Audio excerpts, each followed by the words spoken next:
Hey everyone, just back at the wood pile here. Grab some random saws. I'm gonna load all this stuff up today, maybe take another tree down. And yeah, it's firewood season, and as you can see, it's winter. So basically, I got to keep this area clear, and so I can back into here. And we'll just keep, hopefully, as long as we can this winter, we'll keep backing in here and taking all these dead trees down. So that's what we're doing. Yeah, I'm just going to touch this up, do a little cleanup work. This is a good lightweight limbing saw. It's pretty fast. Any of you guys that have one, it's a zippy little saw, especially it's stock. The only thing I've ever done to this thing is replace, rebuild it. Top end was no good when I got it. Bottom end, the oiler gear was worn clear through.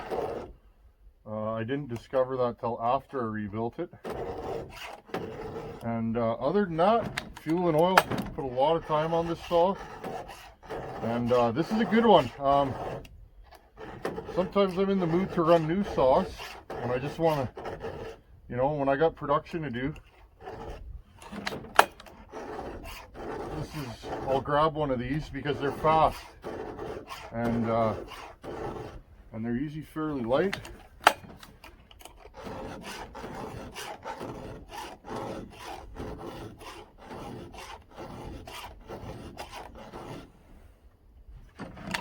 Again, I'm not a pro, just a firewood cutter.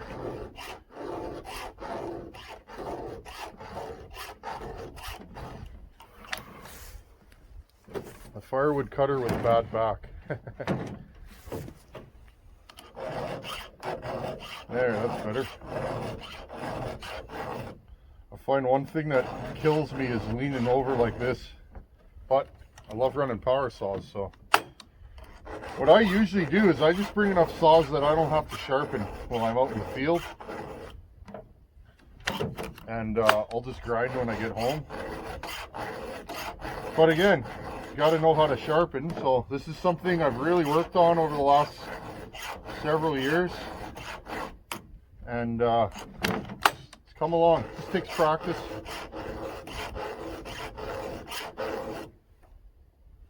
You can have the nastiest power saw in the world.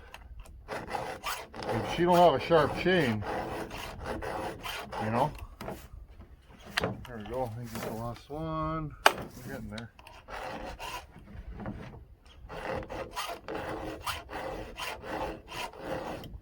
What's everybody doing today?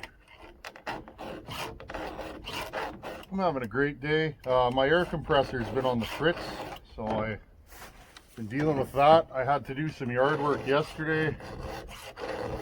My sewage ejector had a little issue. I don't know if any of you have one, but it's basically a pipe that comes out of the ground and sprays effluent or gray water, whatever you want to call it, into my backyard, and it's naturally absorbed into the ground. It's a good system. It's very simple, but you really got to pay particular attention to them in this kind of temperature, because if you're gonna have problems, it'll freeze. Well, mine froze and the top of it popped off yesterday, so instead of shooting video, I was dealing with that all day. Got it solved, and have to do a little digging and a little redneck ingenuity, because of course we're under lockdown. There you go, other side. We're under lockdown right now, so a lot of businesses are closed, or you got to do curbside pickup. So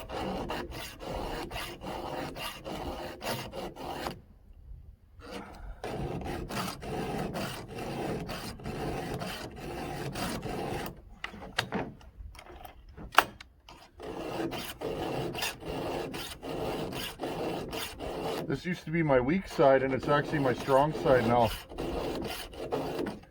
I actually just pull with my right hand more than push with my left.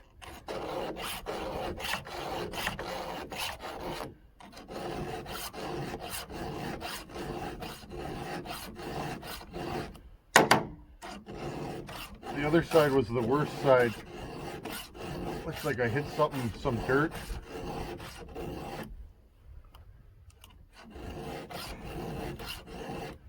Okay, we're getting there.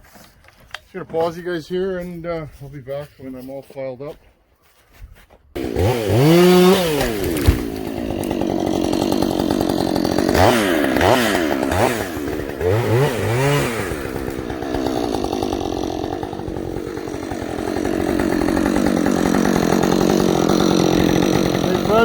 I want to show you a sharp chain.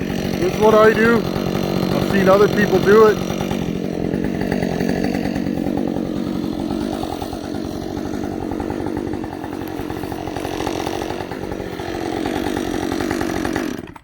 What I do is I lay the chain on top of the tree and see if it cuts.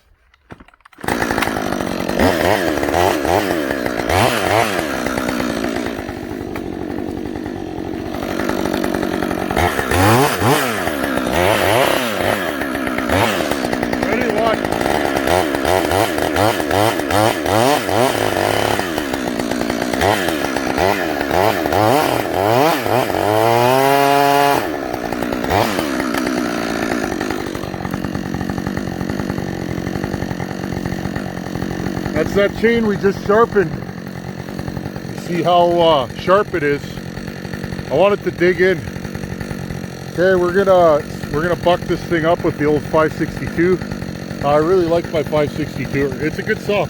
Not the best saw for big wood, but for smaller projects, perfect. Let's get her bucked up.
So I had quite a few you asked me why I don't run smaller saws, like 50cc.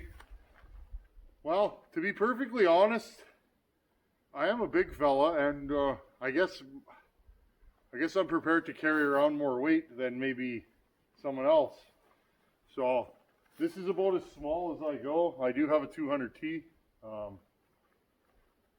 But for me, for small work, this thing's deadly. I can take down bigger trees with it. It'll pull a 24, and it's light and it's smooth. So for those of you that are asking that question, I'll do 50cc saws when they come my way, I guess. But I'm trying to think.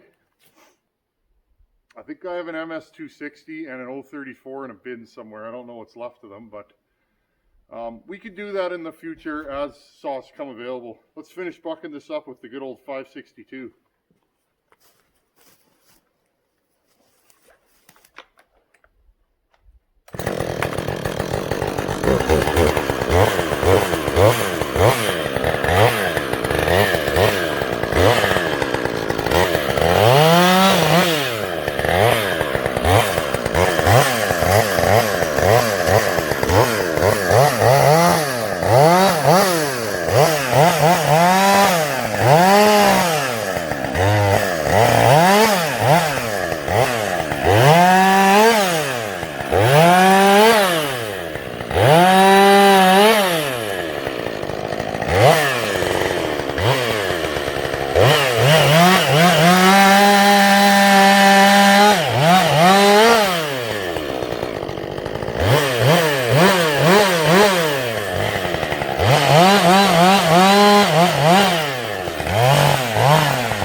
.62. She's a gooder.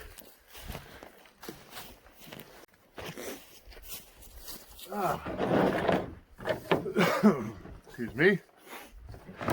Okay, guys. Well, as I rotate saws through the saw lineup, this is one that gets a lot of use. I actually bought this saw to prove to myself. This thing was completely blown up. Crank bearings. What did I do to this? Crank bearings, piston was completely toast. There is some scoring in this cylinder. It doesn't seem to mind. But this is one of those cylinders that I was like, should I buy another cylinder? Now, when I rebuilt this saw, how many years ago? Several years ago now, there were no aftermarket cylinders available, and one from Husqvarna was like $400 for top end. Well, at that point, you could buy this saw new here in Canada for about $650. I think I paid $80 or $100 for the saw, so I was like, eh. So I decided, what can we do? Well, I put a meteor piston in this and put it back together stock. And here it is. No worse for wear. Piston looks fine. I couldn't even tell you how many tanks of fuel I've put through this thing. And it just keeps getting better and better. So there you guys go. I wanted to pull out something different today. This is one of the first saws I ever ran on my channel, and now it hasn't been on the channel for a while. And some of you guys are interested in new saws. Well, guess what? So am I. For me, there's no point in me grabbing a 50cc saw when I have this. It's light. I mean, every saw's got some weight to it, but this one, for me, I don't know how much it weighs over a 50cc saw, maybe a pound, pound and a half, but it brings a substantial horsepower jump to the game. So to me, it's worth it. I do have two 550 XPs on the shelf that I may sort out one of these days. I'd like to compare it. What year is this one? 2014. 2014. I think I got this in 2016. It's got a lot of miles on it. This was a firewood cutter's saw, like a professional, I believe, and he put a lot of miles on this. As for trouble, a lot of people want to know reliability on these. I have really had no trouble with this saw. The oiler gear did go south in it.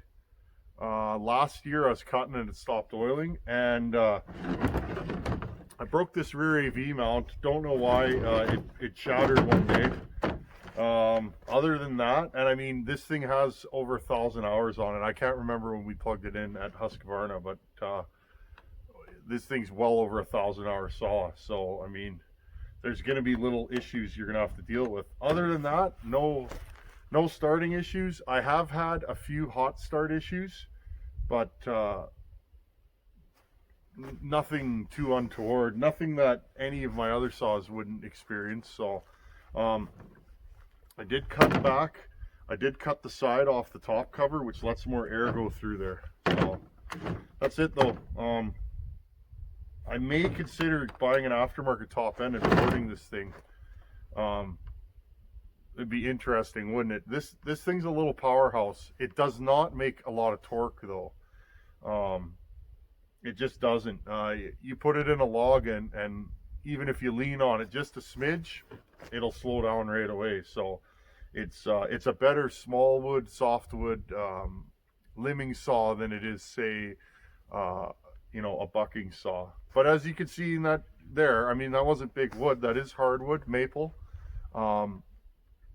It bucks, you know, it bucks really fast in smaller wood. So anyhow, guys, thanks for showing up. Thanks to everybody that comes here. Thanks to all your emails. It's funny, a lot of you guys are like, I can't believe you got back to me so soon. I try, guys. I try to be a man of service. I enjoy doing this, and I'm going to keep doing it. No matter how big my channel gets, I'm just going to keep on being me and trying to get good info out to you guys. That's what this is about. Even running this saw today, I got firewood to do. I'm thinking, what do people ask me about lots? This saw, well, I have one, so why not run it? It's a great saw, and I enjoy it. So I enjoy all power saws. Anyhow, as always, thanks for watching. Take her easy. Later, guys.